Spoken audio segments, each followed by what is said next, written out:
आप सभी का स्वागत है। इस क्लास में बिहार पुलिस 2025 से संबंधित रोज की तरह मैथ के 5 बहुत ही महत्वपूर्ण क्वेश्चन कराए जाएंगे। बाकी आपका एग्जाम हो भी रहा है, इसलिए आपका टाइम ज़्यादा न लेते हुए हम आ जाते हैं अपने सीधे क्वेश्चन नंबर फर्स्ट पे। क्लास को लास्ट तक देखिएगा, उसके बाद तब कमेंट करिएगा क्लास कैसे लगी। बी और सी एक काम को 40 दिन में पूरा कर सकते हैं, जबकि ए, बी और सी वह काम 20 दिनों में पूरा कर सकते हैं, तो ए अकेले वह काम कितने दिनों में पूरा कर सकता है। पहली बात तो यह है, अब हम पहले बना लेते हैं भैया 2 डंडी। यहाँ पे बी और सी जब साथ में जब काम करते हैं तो लेते हैं 40 दिन। उसके बाद आगे बोला है क्वेश्चन में, जबकि ए, बी और सी वह काम 20 दिनों में पूरा कर सकते हैं, तो भैया ए प्लस बी प्लस सी यानी कि ये तीनों जब साथ में काम करते हैं, कहा कि तीनों में तगड़ी मित्रता है, तब 20 दिन का समय लेते हैं। लेकिन अभी हमको यह एक्चुअल में नहीं पता है कि इन तीनों से काम कितना करवाना है, यानी कि अब हम ले लेते हैं 40 और 20 का एलसीएम। अब हम 40-20 का जब एलसीएम लेंगे आ जाएगा 40। कहने का मतलब यह है ए, बी एंड सी से टोटल 40 वर्क करवाना है। अब 40 सेकंड 40, 20 दूनी 40।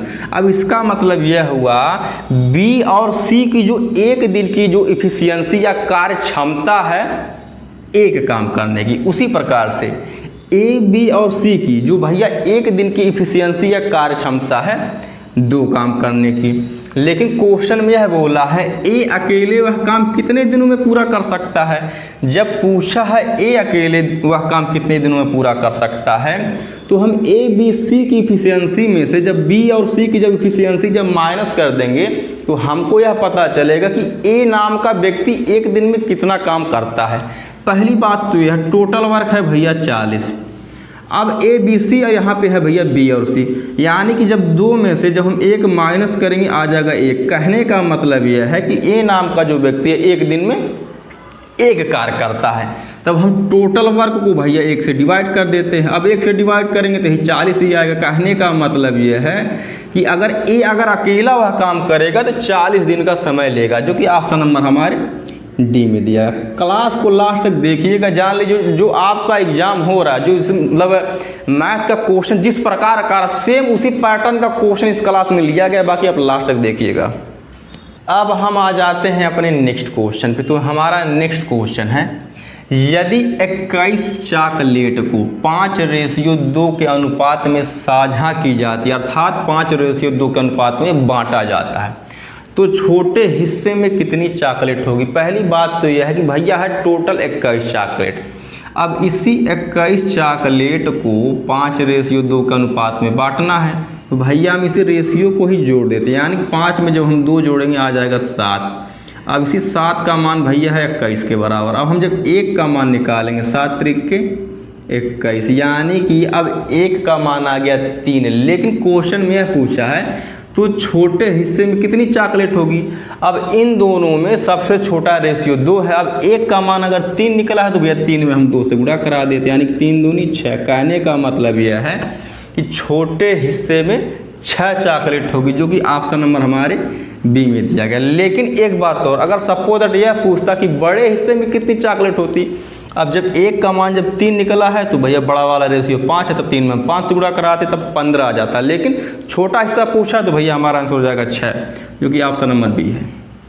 अब हम आ जाते हैं अपने नेक्स्ट क्वेश्चन पे। तो हमारा नेक्स्ट क्वेश्चन है, 45 मीटर प्रति सेकंड की गति से दौड़ने वाली एक 200 मीटर लंबी रेलगाड़ी को 250 मीटर लंबे पुल को पार करने में कितना समय लगेगा। अब यहाँ पे पूछा समय या टाइम, तो समय का फार्मूला हम लगा लेते हैं।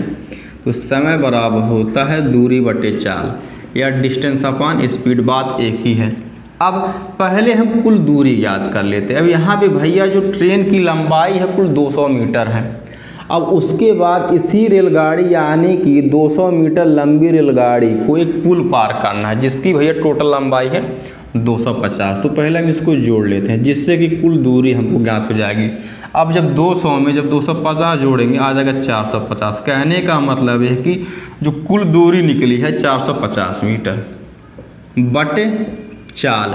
अब चाल यहाँ पे आने की स्पीड है 45 मीटर प्रति सेकंड, वो भी रेल की, यानी कि वह 1 सेकंड में जो रेल भैया जो डिस्टेंस तय करती है 45 मीटर की, तो 45 से इसको हम डिवाइड कर देते हैं। अब इसको जब हम कट करेंगे तो आ जाएगा 45 दहिया में 450, यानी कि 10 सेकंड। तो कहने का मतलब यह है कि 200 मीटर लंबी रेलगाड़ी को 250 मीटर लंबे पुल को पार करने में 10 सेकंड का समय लगेगा, जो कि ऑप्शन नंबर हमारे ए में दिया गया है।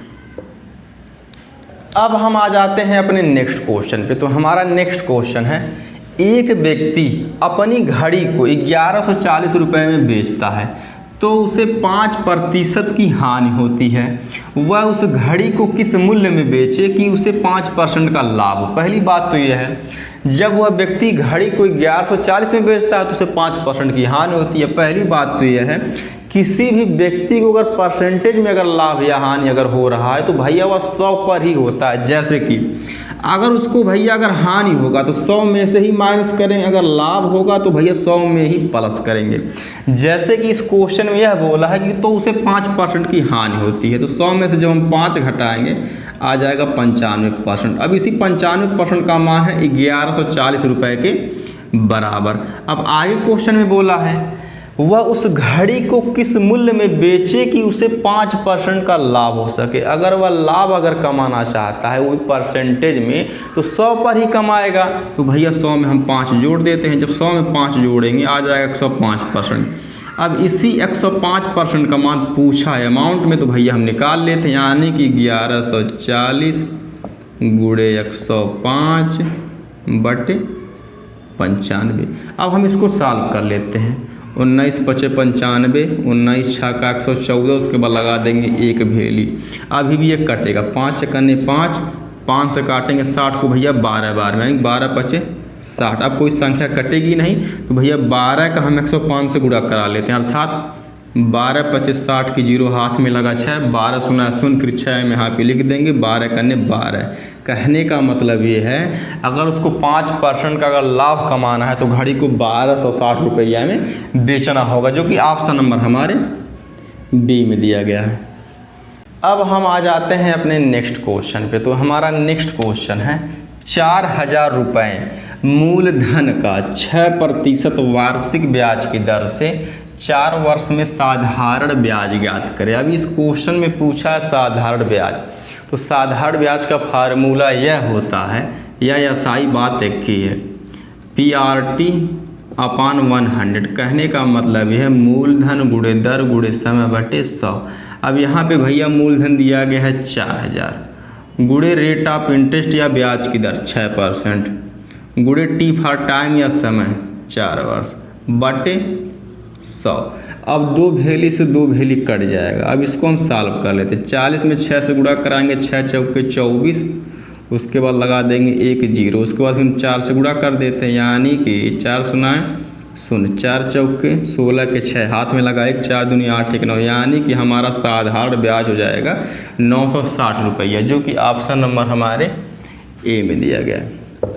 इस क्लास का यह लास्ट क्वेश्चन है। आपसे एक रिक्वेस्ट रहेगा कि क्लास को लाइक शेयर सब्सक्राइब कर दीजिएगा। बाकी धन्यवाद।